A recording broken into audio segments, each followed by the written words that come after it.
And TGIF, everybody. Welcome into the First Call podcast. First Bet and Express Bet representing here. The man in the hat is Scott Shapiro. He's going to have some winners for you this week. If last week is any past performance indicator, I'm Jeremy Plonk. Hopefully, I can help you out as well. Yeah, last week, Scott, we had to kind of, I don't want to say we faked excitement, but, we had to have a little embellishment on what a good weekend that it was on the racing calendar. This weekend takes no embellishment. This is going to be a good one.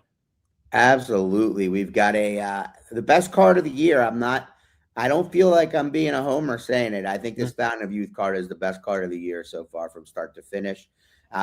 You got the awesome prep to end it that we'll get into, but we'll talk about 8 of the 9 stakes races on the card in depth, or to some in depth. And then, just a lot of good racing around it. Of course, the Rebel, I know you're super excited for that race, that card. You'll have it covered. Santa Anita, carryover. So it's kind of that big other, the Pegasus is big, but it's on its own. There is just a lot going on to bet on this week.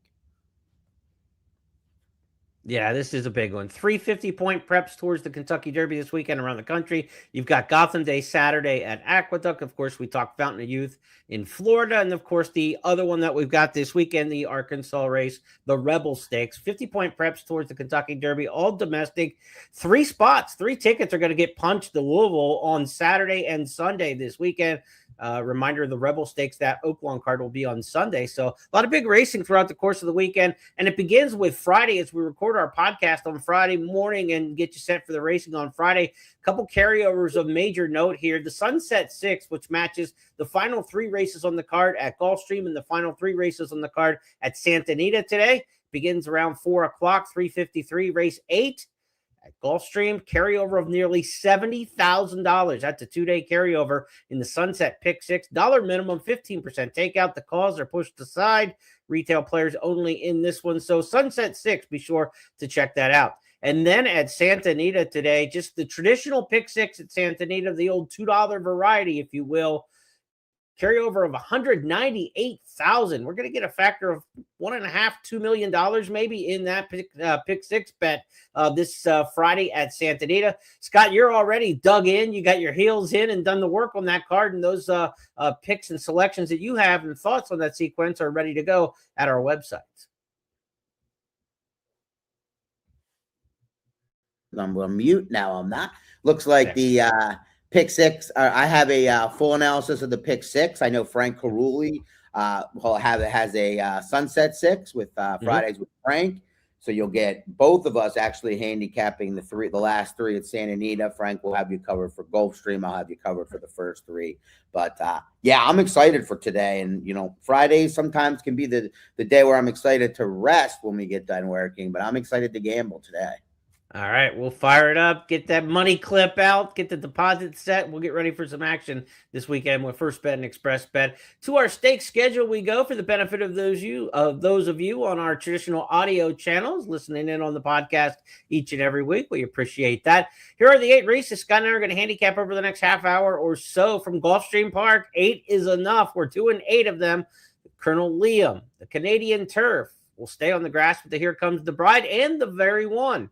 We'll also have the Davona Dale Stakes for you for the 3-year-old fillies on the Oaks Trail.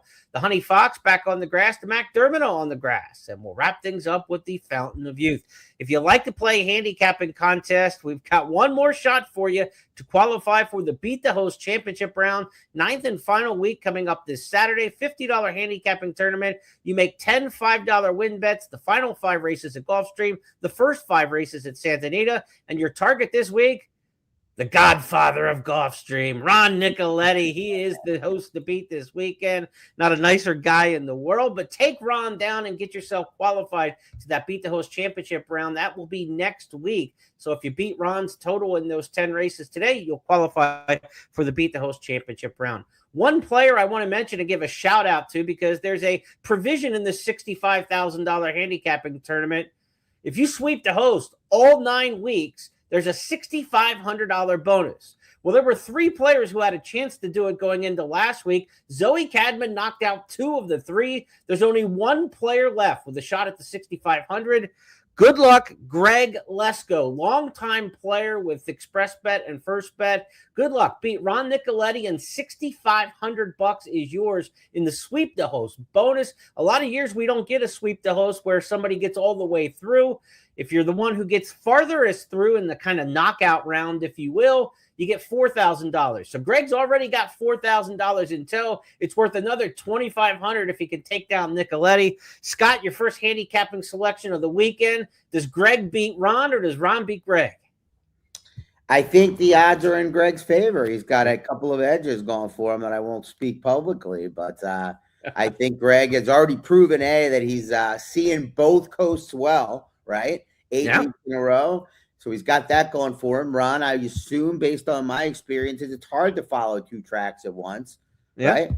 Plus, you may or may not know one of Ron's picks or 2 beforehand. So, all right, Nicoletti, he's got to take him down in Santa Anita because his Gulfstream hand is going to be on the table already. So let's go to Gulfstream Park. Talk about these races coming up on Saturday. Some of these are part of the Beat the Host, so maybe you can help the players out there, and I'll try as well. Let's start things off. Race number 3 on Saturday at Gulfstream Park is the Colonel Liam. Post time for this one just afternoon, so you get stakes in the lunchtime hour on the East Coast. The Colonel Liam $200,000 turf mile here for the 3-year-olds, of course, named the 2-time winner of the Pegasus World Cup. Colonel Liam won that race in 21 and 22. Also won the Tropical Park Derby over the course at Gulfstream Park. Fair to say he liked it at Gulfstream, Colonel Liam, and the horse who's going to try to win that namesake race also does in 1,000 Sticks. Scott, you look at this horse's resume, and it changed when he got to Gulfstream Park. After losing 2 in Kentucky, got the Gulfstream's grass, broke his maiden, next out allowance win, and in his next start, the Kitten's Joy Stakes, made it 3 in a row. 1,000 Sticks going for 4 straight. Do you like him, or is somebody kind of thwart the win streak? Well, maybe I'm feeling my oats this week. So if you're following along, I mean, we've got some prices. It could be we could be Dave Kingman here. We might get a hold of one big one, but swing through a lot of pitches. But I'm going to try to beat this one, start of a trend here. I think the pace is going to be honest in this race. The Kitten's Joy, favored front running types. I don't think that's going to be the case here. You've got IC Light, who's a speed sprinter stretching out. Honey Dutch, even though the blinkers come off, seems to only have one way to go. 1,000 Sticks likes to be involved early, and Behold the King to the outside likely will be sent. So I think this might be Naughty Nix's chance. Maybe I'm a little bit bullish here to think that this one can win. He's 12-1. I expect him to be higher, but he just hasn't had things his way in these races. Last time out in the Kitten's Joy, he made a 3-wide move, but was from off the pace. Hopefully the race sets up for a closer a little more than the last one did. Naughty Nix, 12-1 on the line, just one career win, but maybe he can get another here, but a good key horse, I think, if nothing else. He's run twice against the favorite in here, 1,000 Sticks. The combined margin in the 2 defeats is 4 lengths, so he's got to make up 2 lengths on him, which isn't impossible. And when he was 20-1 last time, 12-1 on the morning line, you might be getting the right price again. Let's go back to that Kitten's Joy Stakes. 1,000 Sticks going to win it. Scott's pick. Naughty Nix will wind up 4th.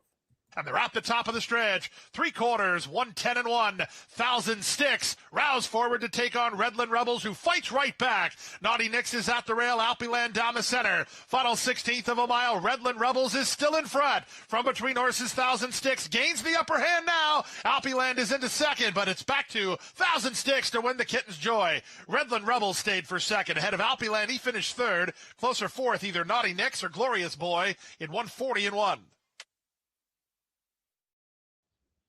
See if Scott can keep the hot hand going. If you followed the podcast last week, you made you some cash. There were 6 Saturday races on our podcast last week. Scott won 5. Somebody out there's complaining what you didn't do in that 6th of the races last Saturday.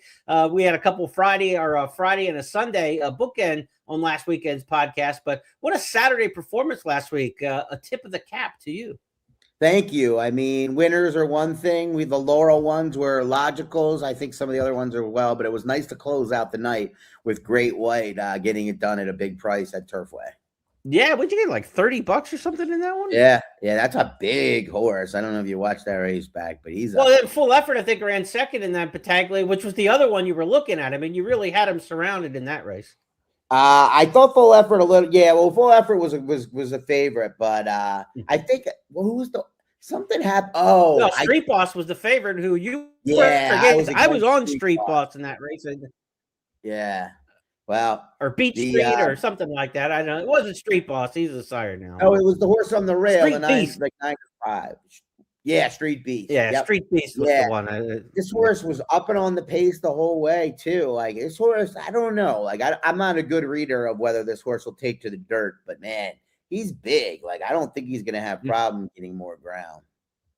Yeah, Great White looked good in the John Battaglia Stakes last weekend at Turfway Park. Now let's continue with this Gulfstream card on Saturday. Second of our 8 stakes races. We're going to go to race number 4 on the card. Post time just after 1 o'clock here.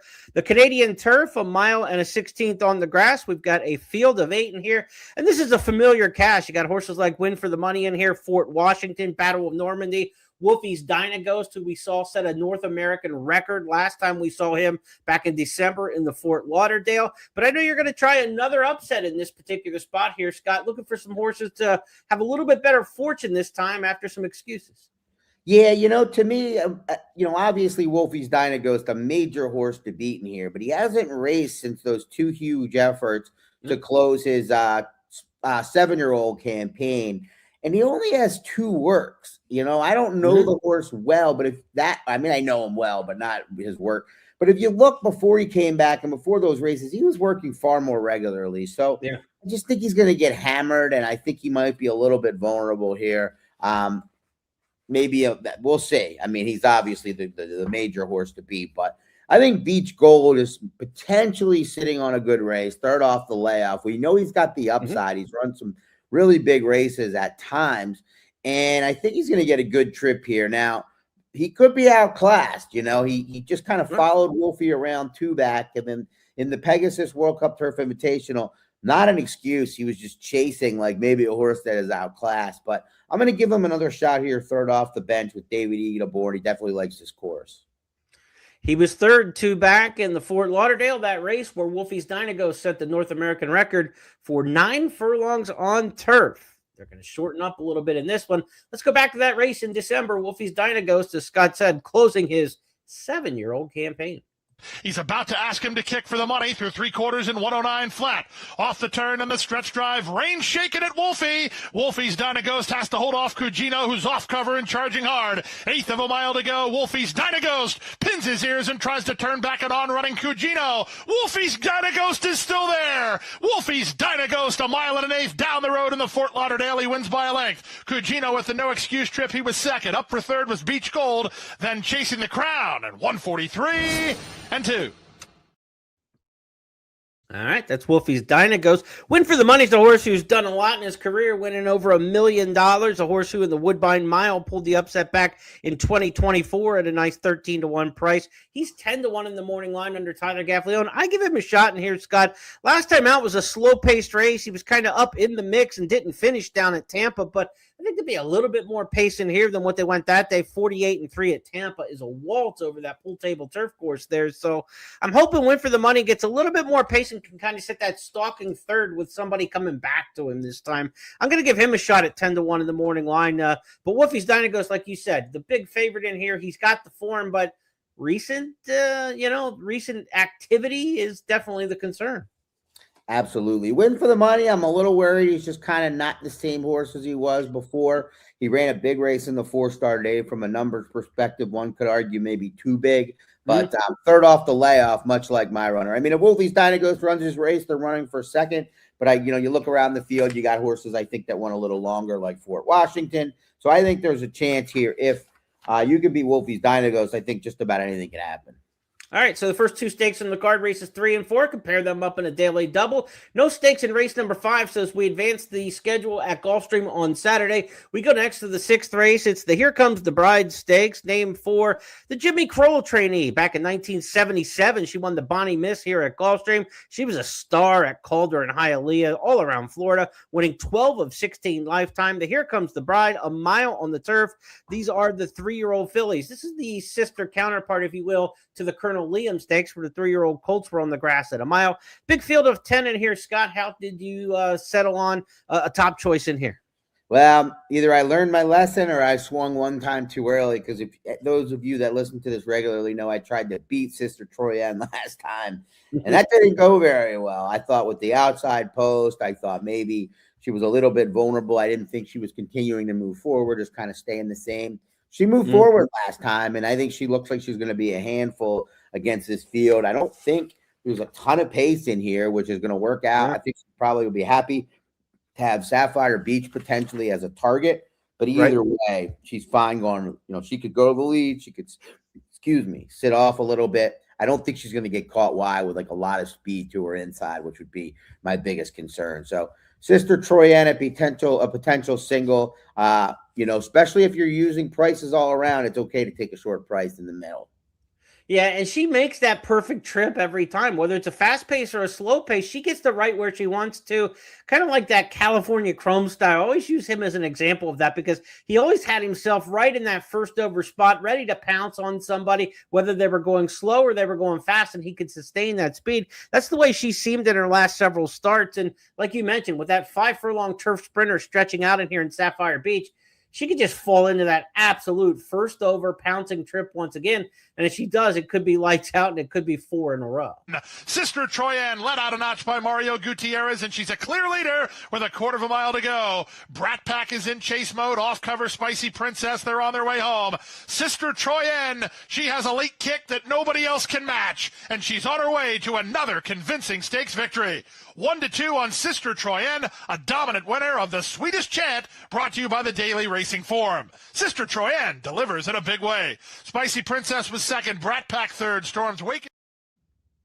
Princess back in this one for the B&Cone stable, 60-1 in the runner-up last time. We'll see if she can maybe help juice up some exotics again, because if you're playing intra-race here with Sister Troyanne in a field of 10, you're going to need some help on the underneath numbers because she is going to be a standout favorite in here. I would try to get Sapphire Beach out of the exacta if you're playing in here. Obviously, she's the 7-2 second choice. And again, with the trip, if Sapphire Beach goes to the lead and Sister Troyanne kind of engages and then runs by her, maybe she gets discouraged and drops anchor going 2 turns for the first time. So I try to get somebody from off the pace because the 2 favorites in this race are going to be the ones up at the front. Deep closer for second might be the way to strategize in here if you're looking for the exactas. I like that. I think I tried to beat her with Brat Pack last time, who did very little wrong in that race other than run into a monster. So I think Brat Pack would be I don't know what the price is. Obviously, won't expect 13-1, but I think Brat Pack makes a lot of sense trip-wise for what you're saying. Brat Pack, maybe the horse to look at underneath in there for Scott, and that one is 15-1 in the morning line from Brian Nadeau, handicapper there at Gulfstream Park. Okay, so race number 6 is our consecutive stakes races beginning here throughout the rest of the card. Then the 7th, though, is a race we're not going to handicap here. We do 8 on the podcast. We could have thrown a 9th in here, but the Gulfstream Mile looks like an obvious favorite in here. Knight's Bridge is 1-5 in the morning line. And as our good buddy Tom Quigley says, a man can't survive at 1-5. So let's just move on from that one and go to race number 10 now as we go consecutive the rest of the card in Stakes Company with the Very One Stakes. In race number 10, the Very One has 2 stakes races named after her. If you're used to playing the Preakness undercard, you know the Very One Stakes there. Pimlico on Preakness weekend is a turf sprint. This one is a 1 3/8. And what a race mare the Very One was. 22-time winner, $1.2 million earned. She ran 3rd in the Japan Cup back in 1981, going overseas when it was unheard of. She won the Dixie on the Preakness undercard against the boys in 1979, and here at Gulfstream Park she had some success as well. But the Very One, what a race mare she was, Scott, and you're good when there are 2 stakes races named after you. Absolutely. I kind of forgot. We were having the conversation about this name just because it's tricky with the Very One Stakes is what it should technically be. I was wondering why it seems like this name comes up more than once a year, but I kind of knew. But this is the one that's less obvious. The one on Pimlico sticks out. I mean, Preakness card because it's Preakness, right? But very impressive. I wonder how this is presented by DRF and Espanol. I wonder if they struggle to say the Very One Stakes as well. English American. That's LL, right? Let's go to race number 10 and get our picks set up here. 9 of them are entered. I made this the Express Bet race of the week because it kicks off the late pick 5, and we know we've got that late pick 4 hit and split with the final 4 stakes races on the card. So I might have made this race, which starts the late pick 5, the express bet race of the week, give it a little extra love and attention going into the late pick 5. This is a race where No Show Sammy Joe maybe goes favorite in here. No Show Sammy Joe 2 starts back, won the Via Borghese Stakes. But as is the theme with you handicapping this weekend, you're looking for some results to flip. So tell us what you're going to wind up with in this one. Yeah, this is one of my probably weaker opinions, but I don't think there's a ton of speed in here. And I see Luis Saez jumping aboard Gallant Greta, who finished second to No Show Sammy Joe, with a much different style rider, Micah Husbands, aboard last time in an outside post. So that was 2 back. I'm sorry. Last time she just didn't fire on the Christophe Clement, but I don't know. Third off the layoff, you got Luis Saez, Mike Maker with an inside draw. I just thought that she would get overlooked a bit in the wagering here. Admittedly, not a strong opinion, but I will throw out that this does kick off the $3 Tropical Turf Pick 3 as well, which is an all stakes. So it is an important race in terms of horizontals, unless you just focus maybe on the Pick 4 like you mentioned. But this race, I think it's ripe. No Show Sammy Joe, the one to beat, but no cinch. Let's go back and look at that race, the Via Borghese. A couple starts back for Gallant Greta, where she ran second. A couple starts back for No Show Sammy Joe as well over the same Gulfstream Park turf course. After a mile and 1:35.1, this is a long sustained run for No Show Sammy Joe, who's up to take the lead off the turn. They went the mile and 1:35.1. No Show Sammy Joe has wished this field a Merry Christmas as she's fleeing the scene in the Via Borghese. She's 6 in front. Down the center, Gallant Greta is going to be along for second from last. La Mejana's in a battle for third. No Show Sammy Joe front and center. Gallant Greta was second. La Mejana third. Madame Mischief change that result in the very one stakes coming up on Saturday, race number 10 at Gulfstream. I went with the 4 in here, Candy Quest. This horse has got some tremendous middle distance, albeit brisk late pace figures. 104 last time out in the Endeavor Stakes, 107 a couple starts back at Kentucky Downs. Really sharp around that mile and a 16th, mile and an 8th range. Got up to a mile and 5/16 at Kentucky Downs. I don't know if she can run a mile and 3/8, but I'm going to give her a shot under a really red-hot Mark Cassie stakes barn. He's winning stakes races galore across the country right now.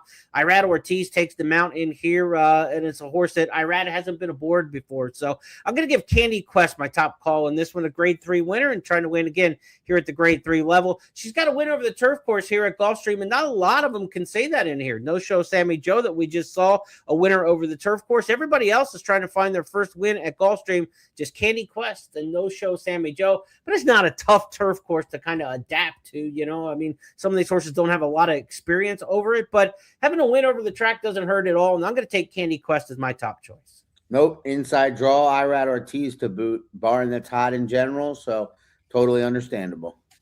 All right, let's go from race number 10 to race number 11 on the card. It's the Davona Dale Stakes. Fillies potentially headed towards the Kentucky Oaks here, but they're a one-turn mile at this distance, so still some distance questions to prove if you're going to become an Oaks filly. The Davona Dale, named for the Calumet Farms and John Veach, superstar filly. In 1979, she was the champion 3-year-old filly. She won the Filly Triple Crown, the Triple Tiara, if you remember when they actually cared about such things. She won the Kentucky Oaks, came back 2 weeks later, won the Black Eyed Susan. 3 weeks later after that, won the Acorn on the Belmont Stakes Day card. So a superstar who won 11 of 18, and she also won the Bonnie Miss at Gulfstream Park. That's her connection to this racetrack. The Davona Dale Stakes, race number 11. She's so good, she's got 2 as well, right? There's one at Fairgrounds at the Davona Dale too, I believe.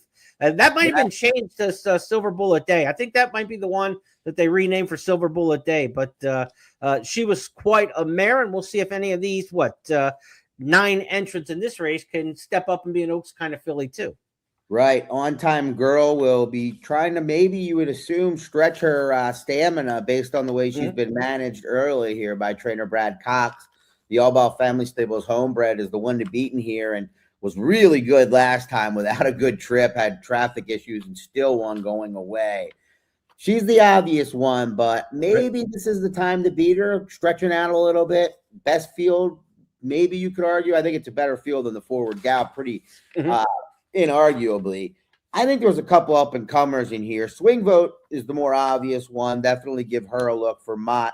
in CJ Thoroughbreds, but I think She Be Smooth might be serious. I haven't followed the Oaks Trail, so I don't know the nation quite like I do the Derby Trail. Yeah. But I wish I could get a play in on her right now. Maybe I'm going to look foolish, but she was really professional on debut. It's hard to win at the 1-turn mile on debut, one of the more tricky distances on dirt to win at. She handled an inside trip professionally like she's done it her whole life. And then she rolled by with a 99 late pace first out, a horse that came back in Prom Queen and won by 8 in the next start. And that was just her second start. So it's not as if that horse has been exposed and met a soft field for sure. I think She Be Smooth is in with a big shot. Hopefully the outside part of the track continues to play well there. She Be Smooth, a homebred for Calumet Farm in the race with Calumet superstar Davona Dale as the namesake. They'd be happy to do that. Different ownership over the decades, but certainly that Calumet Farm rich history could be represented in the race named for Davona Dale. She Be Smooth, top choice for Scott. You may not know her because she's only run the one time, so let's get a chance to meet her. Here is her win in maiden company. It's Prom Queen in front. From the outside, She Be Smooth is now second. Paseo has dropped back to take third, and they're off the turn in the stretch drive. Prom Queen tries to turn back She Be Smooth. An eighth of a mile remains. It's Prom Queen in front. On the outside, She Be Smooth is not done trying. She Be Smooth is getting up. She Be Smooth and Jockey Irad Ortiz Jr. are in front and going away at 9-2. Second, Prom Queen, 5 ahead of Paseo, who ran third. This 1-turn mile is going to be a little bit of a signpost. They're going to get to this and they're going to say, okay, we're either going shorter and go for something at Keeneland, perhaps at 7/8 of a mile like the Beaumont, or we're going to get to this mile and say we can go on to the mile and 8s, maybe the Gulfstream Park Oaks, maybe the Ashland at Keeneland, and thoughts of the Kentucky Oaks. But this is the race that's going to send some shorter and send some longer, Scott, and we'll find out at the end of the mile. I'm looking forward to this race as much as anyone other than the feature. I really like this horse. I mean, I think this filly has a huge shot to run well. Maybe On Time Girl is that good, and she's going to get that. She has a really good post. But I'm really excited to wager on She Be Smooth on Saturday, tomorrow. All right, that's the Davona Dale race number 11. Hook that one up in a daily double if you wish. To race number 12, the Honey Fox coming up next. Honey Fox, Florida bred, won 13 of 27, including the 1981 Orchid was her big race win. She also won the Sewanee over the track here at Gulfstream Park. So she's got some history on the Gulfstream Park turf.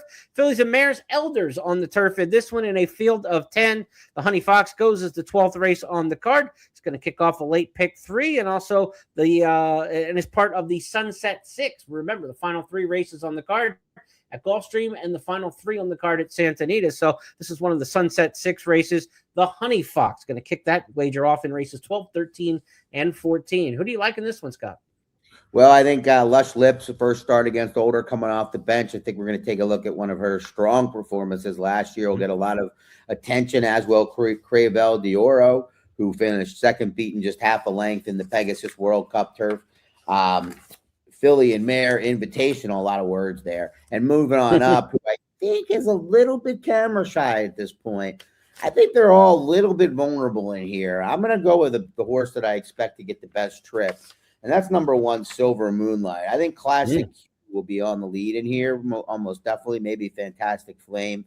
Classic Q a little dangerous if she gets to the front this time, but I think Silver Moonlight at 15-1 is very intriguing. Definitely has to handle the class hike, but gets Pratt 5 for 6 over this course. Inside draw, freshened up, hasn't run since December 21st, but hasn't skipped a beat in the mornings.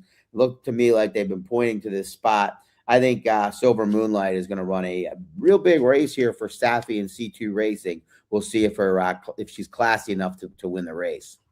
This feels like one of those NCAA tournament matchups, like 2 brands that you don't normally see against each other, and it makes it very interesting. Flavian Pratt and Safi Joseph Jr. It's just not a combination you see very often, but nobody's more dominant at Gulfstream than Safi, and nobody's been better than the reigning 2-time Eclipse Award-winning rider Flavian Pratt.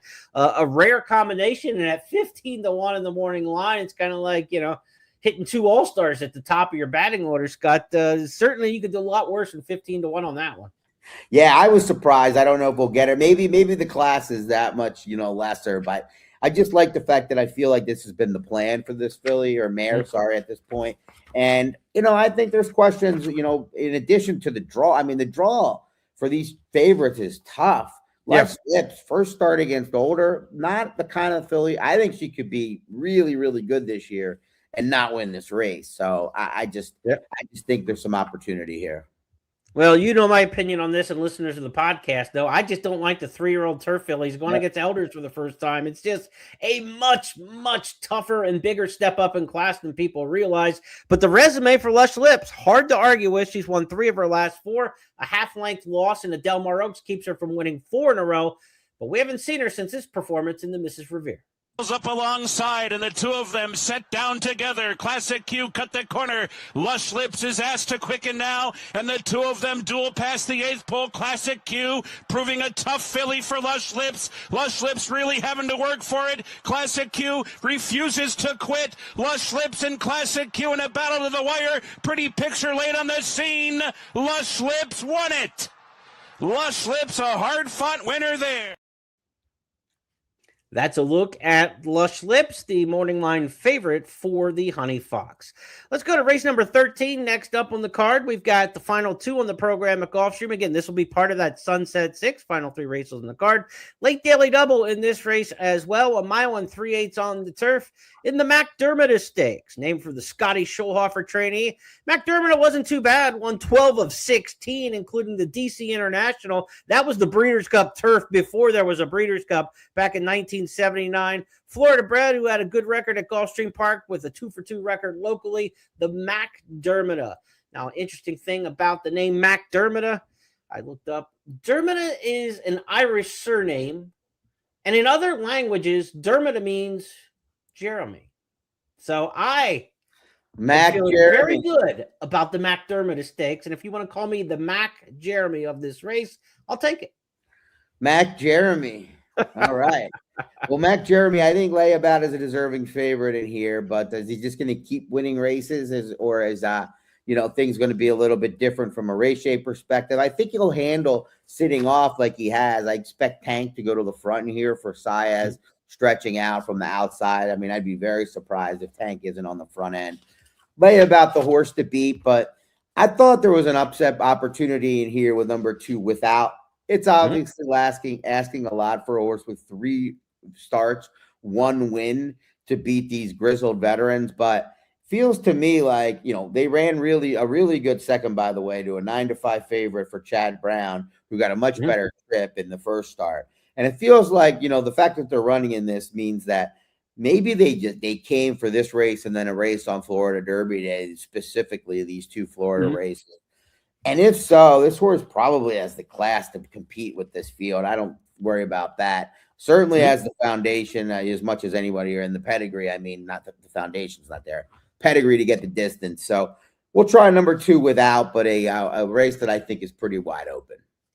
Grand Sonata, the 3-1 morning line favorite, 7 years old. We kind of know what this one is, right? I mean, we've seen him enough. 33 times. I mean, in this day and age, when a horse has made 33 starts, and they've almost all been in stakes company, and since he was a 3-year-old, I remember running in races as a 3-year-old at Gulfstream Park on the grass.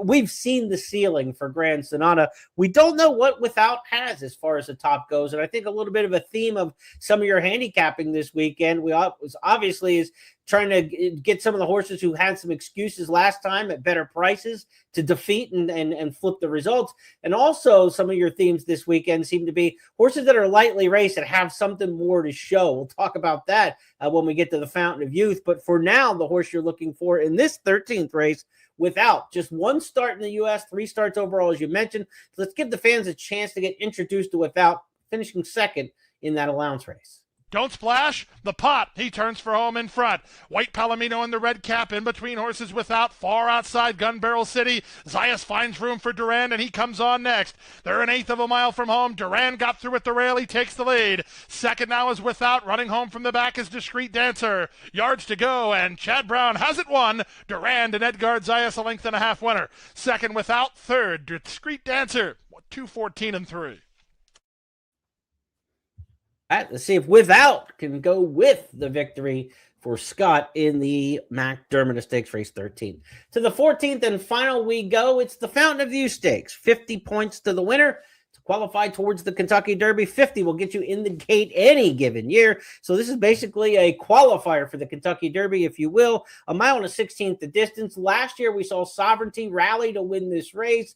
And, of course, we know Sovereignty became the blowout winner of the 3-year-old championship title after wins in the Kentucky Derby, the Belmont, and the exceptional career or the exceptional season that Sovereignty had last year. I don't know if we've got any horses that are going to go on to what Sovereignty did in this year's Fountain of Youth. But going into last year's Fountain of Youth, we didn't know what Sovereignty was going to do either. So this is the time where we start to find out, Scott. Yeah, and I don't think you're going to need to be Sovereignty who peaked at this point, until we see him again. He peaked at the absolute right time. He was always very, very good, but he was awesome when he had to be in the Derby, Belmont, and Travers. But yeah, I don't know if we see anyone in the crop that lives up to my thoughts on Sovereignty as a 3-year-old. At the same point, this is the best prep of the year thus far. To me, it's going to give us a lot. The problem is, from a betting perspective, is I think we're looking for answers here more than already having them and applying them at the windows. Let's talk about some of these main contenders. You've got the comeback horses, the horses who ran well at 2, but we haven't seen them yet as 3-year-olds. That certainly is the fit for Napoleon Solo. He was a dominant winner of the Champagne Stakes in a almost where'd that come from standpoint. I know he was good in his debut when he won at Saratoga going 6 furlongs, but that race in the Champagne Stakes was kind of otherworldly and probably the best prep last year going into the Breeders' Cup Juvenile. But he wasn't pointed at the Breeders' Cup Juvenile. They said at the time, we're pulling the plug and we're waiting for a 3-year-old campaign. Napoleon Solo has been back on the workout tab, but didn't get there until January 14th. And Scott, if you look at the series of workouts that he's had 6 of them pretty much on cue up to this point. I've watched his works. He looks eager in his workouts. He's never gone around 2 turns. He went to 6 furlongs. He went the mile in the Champagne. Now he'll go 2 turns for the first time. That first turn at a mile and a 16th at Gulfstream right on top of the starting gate practically.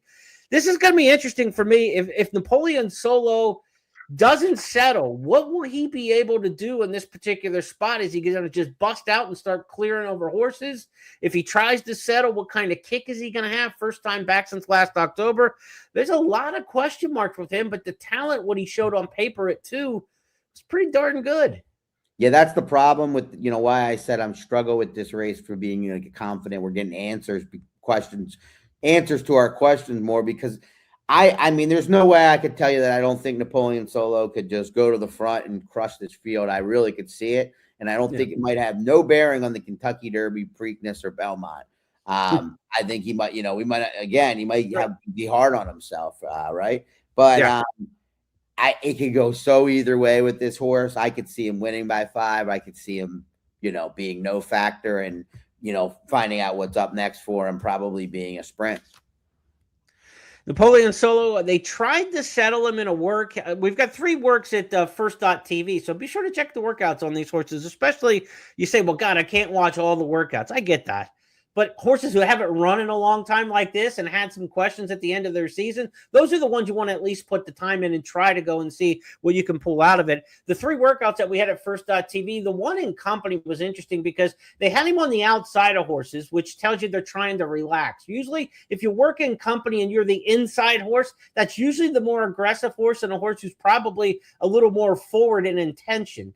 They tried to go outside of horses, which tells you they're trying to get the horse to relax. He starts a length or 2 behind the workmate, another sign that you're trying to teach him to relax. So as the workout starts on the backstretch, everything's going fine for, a few gallops. As they get to the turn, he just blows past the workmate. Like, I'm done with you. Like, we're not doing this. That's a little concerning to me if you're trying to teach the horse the rate. And so I'm worried about Napoleon Solo. I think there's a tremendous amount of talent there. But we'll find out. I don't know what he's going to do on Saturday. And what I think is going to be favorite status, second choice at the worst. Commandment could go favorite for Brad Cox. He was 1-2 when he won the Mucho Macho Man. Brian Natto's got that one, Commandment, as the favorite. But I will not be surprised if Napoleon Solo goes off the favorite in this particular spot. I don't know about him. I'm gonna try to get around him in this particular race, but I don't have a strong opinion. 11 are entered. We have a scratch already of the 9 Global Aviator. Racing Form reports he's coming out of the race. He wasn't going to be a factor in it anyway. I'm watching around. I'm looking at as well, right? Workouts and trying to figure out who I like. Who did you end up on this race? And then I'll chime in. Yeah, talking is out as well, right? The 3 talking is out as well. I think there's some talk that he was going to be out of the race. I don't know if that's official. I saw that yesterday. It was included on Kevin Kirstein's Derby Dispatch, amongst other things. So, anyhow, I went with Chief Wallaby. I went into when they drew this race thinking I thought maybe this would be kind of the steam buzz horse that I wouldn't want to try to beat. But the more I'm hearing, listening, and capping, more importantly, I don't know. I think Commandment is a very good horse. I don't think he's a wow horse. I think he's the likeliest to run their race of the 3 favorites. But I also think, he could run his race, and I think definitely a horse could be better than him, including Napoleon Solo or Chief Wallaby, who I just thought his last race was that good. I don't know what he beat. 7 furlongs, another tricky distance to win at. And this horse was kind of push button, wins under wraps, just kind of very professional for a first-time starter. And, I don't want to take too short of a price on him, the same way I feel about anybody in this race. But if he's 9-2, I think there might be a little bit of value there. Chief Wallaby has the 1 career start back on January 10th. The horse who pursued him that day, the Puma, stepped up into stakes ranks. Next time it ran 3rd as a maiden in a good edition of the Sam F. Davis Stakes. So he beat a pretty good stakes-placed rival in that maiden race. So while he is stepping up in class, I don't think class is the issue. It'll be the distance and the foundation for him. Chief Wallaby, the way he finished up in that last race, certainly very visually impressive. 3 furlongs remains. Javier Castellano, he's been very aggressive on the Puma. We'll see what he's got. Back to second is nanosecond. Here's Chief Wallaby, confidently handled it into 3rd. Alarica working overtime. Halogen sent to light by jockey Joel Rosario on the far outside. They're a 1/4 mile from home through a half mile in 45-3. The Puma, he has the lead. He'll have to turn back Chief Wallaby, who angles to his flank and tries to go get him. Final 1/8 of a mile. Here comes Chief Wallaby, and he's too much for the Puma, but these two both have serious talent as they've pulled well clear of the others. It's a Bill Mott debut winner. Chief Wallaby in front. The Puma second. You'll hear from both of them all season long. We'll hear from him this weekend. Chief Wallaby, we don't have long to wait. Coming up tomorrow in the Fountain of Youth Stakes. That's Scott's top choice in here. I don't know what to do with Chief Wallaby. He's one of those who could sizzle or fizzle. I mean, he's kind of a lot like Napoleon Solo in like my worry department, right?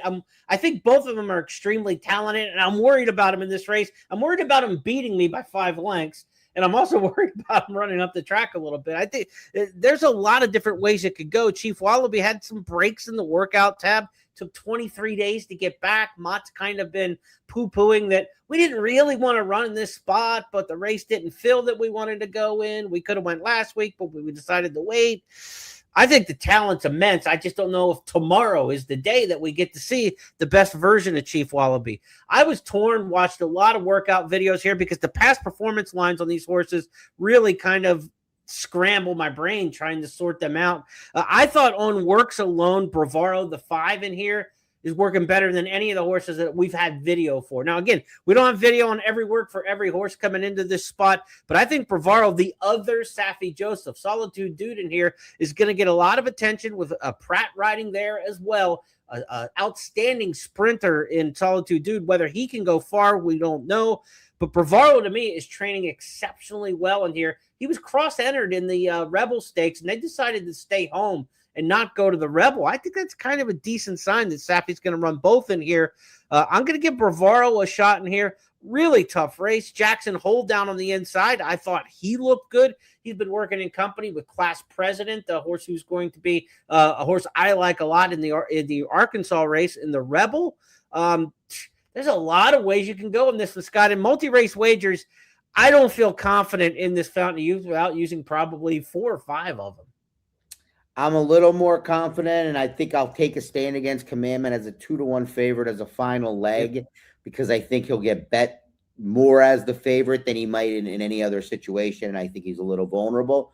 But I agree. It's a tough race to have a lot of confidence. Bravaro, he makes a lot of sense. The one negative for me is I just thought he took advantage of being on the right part of the track in that Holy Bull. Now, hearing that he's working well, that would maybe make you believe that wasn't why he finished or he ran so well that day. Not necessarily finished well, but just ran well. But he certainly fits. He certainly fits. So should be interesting. Horses coming off the layoff haven't had a lot of success in this race at Gulfstream, but in recent years they have. 3 of the last 4 winners were making their first start of the year, so we will see if that trend continues with horses like Napoleon Solo coming off the long layoff, or will be a horse who's been running at the meet here at Gulfstream. It's what kind of has been the better way of preparation to get set and be successful in the Fountain of Youth Stakes. Horses who have a stakes race or a race over the track already have had more historical success in this race than horses coming off the break. But in recent history, horses off the break, like we saw with Sovereignty last year, the right ones can do it. We'll find out if Napoleon Solo is the right one or not. A lot of cool storylines coming out of this race. Can Solitude Dude go that far? Is Napoleon Solo good off the comeback? Is Chief Wallaby as good as that debut win looked? This is a really good race, and Commandment, the favorite for Brad Cox. Can he become Brad Cox's main player for this year's Triple Crown? We're waiting to see Further Ado come back in the Tampa Bay Derby at another start.